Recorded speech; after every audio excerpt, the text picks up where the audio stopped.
what is it about being an IT administrator specifically that is unique in terms of stress? And what can you tell us about your own experiences? Wayne, you want to kick that off? Yeah, sure. I would say the biggest stressor is normally restrictions put on any kind of work that you need to get done. Obviously, if you identify a problem that needs to be taken care of, there's other things that are diplomatic or political that need to be taken care of as far as like budgeting, approvals, workflow, especially if any of you are familiar with ITIL structured business. So those are probably like one of the most like frustrating challenges because I have this mentality that I need to fix something, I need to fix it right away, but I need to go through steps to do that, especially in a production environment.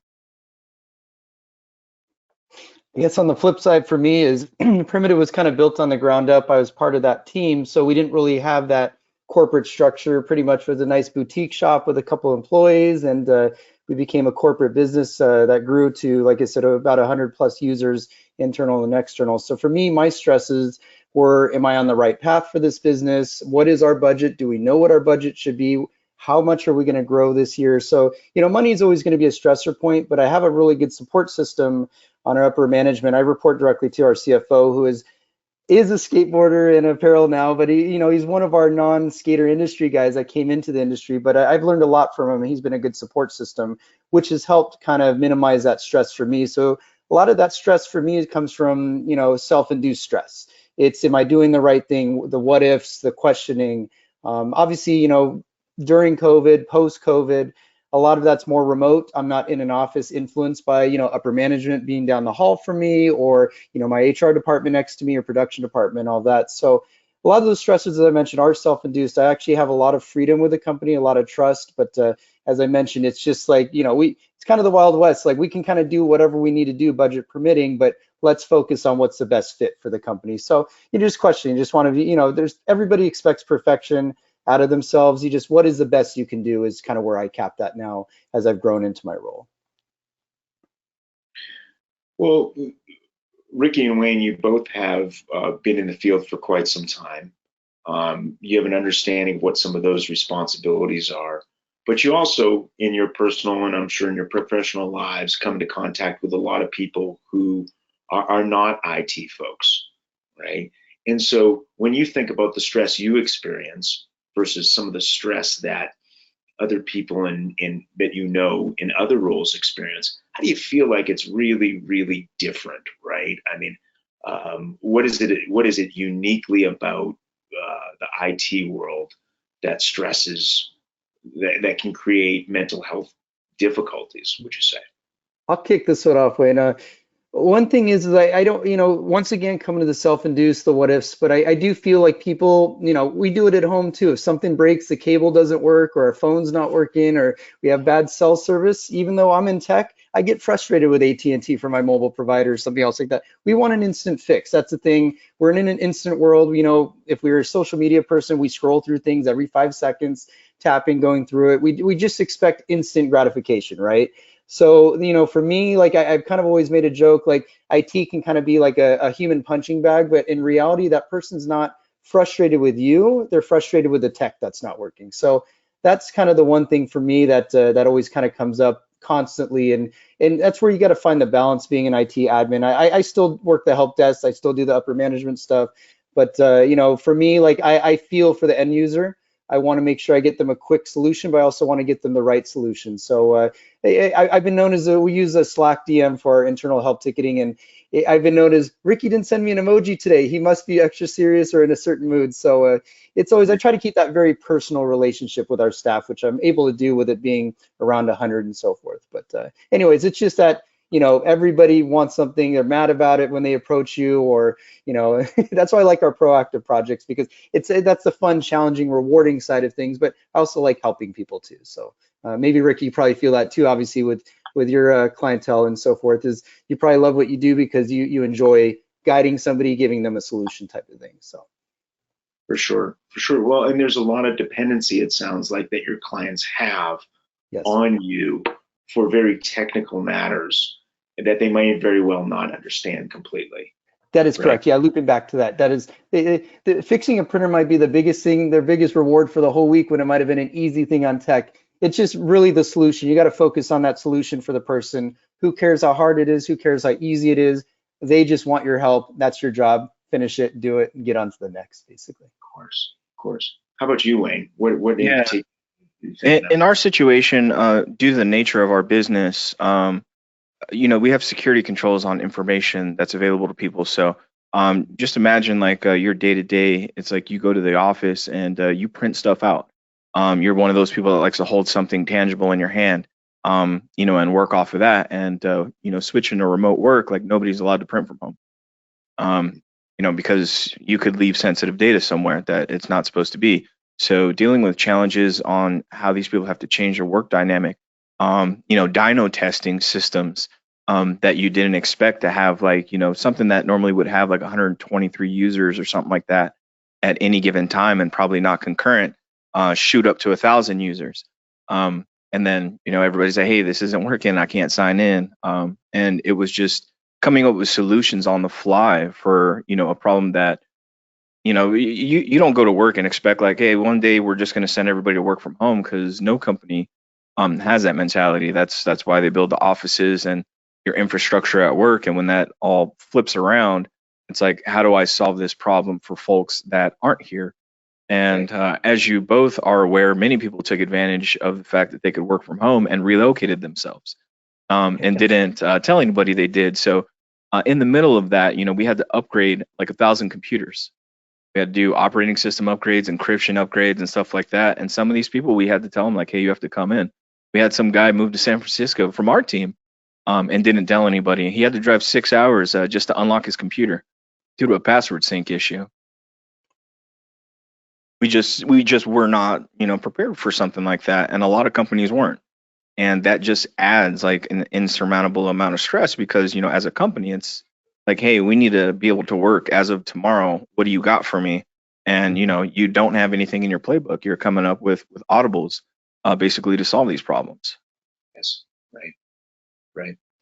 And obviously, you mentioned that COVID probably changed, created new challenges in the workspace. I'd imagine for both of you and for many of the people who are listening today. And I do want to sort of invoke this this metaphor that I brought up at the beginning, which is, when crises happen, do you feel like you have been more of a firefighter? Are you a fire chief? Are you managing firefighters that are going out there and solving problems? Are you an arson investigator? Are you looking at the cause of what it is that happened for all of you? And I'm in particular thinking about the crisis and the fire that COVID represented, and then how we are dealing with it afterwards. What would you guys say about that? Rick, so we kind of, Wayne, you probably might have had more laptops in the field. Maybe you didn't. I'm not trying to assume there, but for us, everybody was in office. We had a little bit of couple of little remote days here and there for certain departments, mainly our design side. I was pretty much in-house full time, but we were all desktop computers. So I might have had maybe one or two users that did travel a lot, sales or something like that I had like a dock and monitor set up, but they were still full time in the office unless they're traveling. So one of the challenges for me, COVID, I kind of forecasted, saw things coming. We didn't know how serious a lockdown would be, but we had a lot of iMac computers.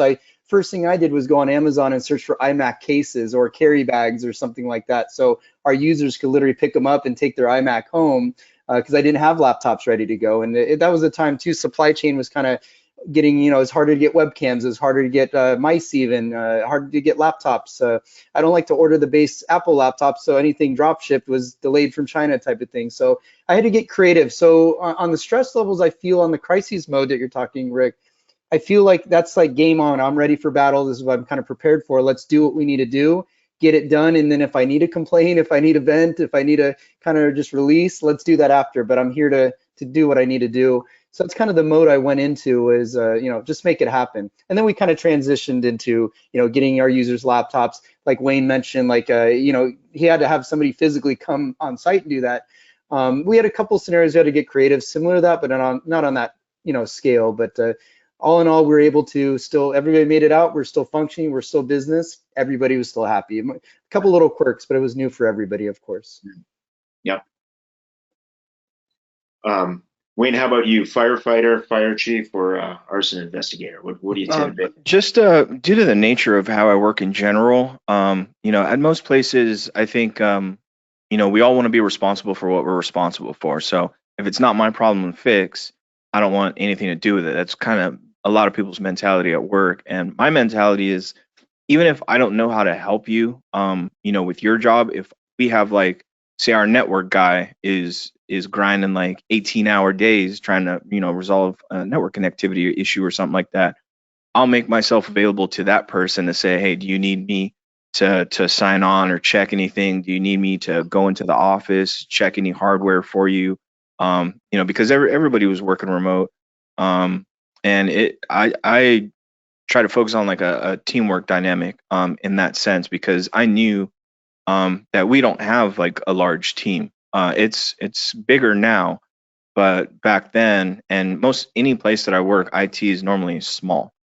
There's always a small footprint. There's always not enough resources. If we have enough to keep the company afloat, you never expect to go on a hiring frenzy, and especially when you're in a situation where talent pretty much can pick and choose where they work. Right. Due to this, the change in status quo for most of these companies, people are throwing money at people to attract employees from somewhere else. Like, hey, we need firefighters over here. Right. So just losing people and bringing people on, bringing them up to speed in the midst of chaos. It can elevate you. Of course, for sure, and we're going to talk about that. I have one last question. We're going to spend a little bit more time on this because because of our participants here and what their role is. We had a comment from one of the participants who basically said that that person and the team most feel the pressure from sort of non-educated expectations from C-level folks. So they might not understand what it is that you are doing. I think that's what that meant by non-educated, and and also that there never seem to be enough resources dedicated to IT to keep it up. Sounds like that's part of what it is that you're saying.